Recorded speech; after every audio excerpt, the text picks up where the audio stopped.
The lack of energy infrastructure, road networks, railways, and digital and data infrastructure creates inequalities on the continent. This is according to the African leaders who have converged in Luanda to discuss how best to handle the matter. Addressing the summit, Angolan President and AU Chairperson João Lorenzo said young people must take the lead with new innovations to deal with the lack of adequate infrastructure in Africa.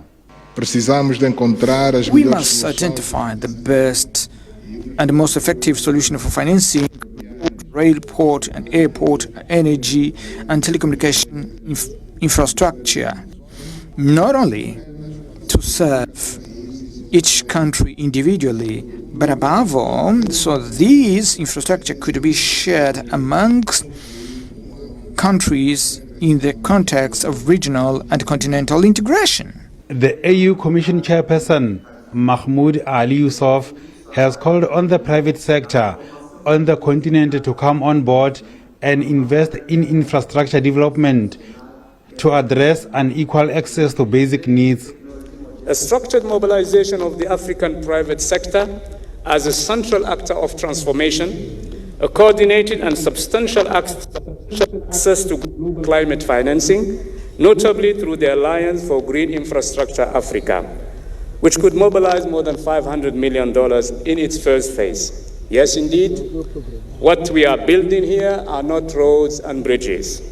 We are building an Africa that is connected, confident, sovereign, capable of asserting itself as a pole of balance and creativity in the world to come. The AU Development Agency Auda NEPAD CEO Nados Bekele Thomas says that the infrastructure crisis is an existential threat to the development of the continent. The lesson from Dakar is clear. We can no longer treat financing as a fragmented marketplace of scattered deals. We must transform it into a unified strategy where member states strategically fund our development finance institutions, and our development finance institutions in turn channel that capital into priority bankable projects. We must commit to supporting our development finance institutions by giving them the necessary scale and by ensuring that our development finance institutions are granted preferred credit status.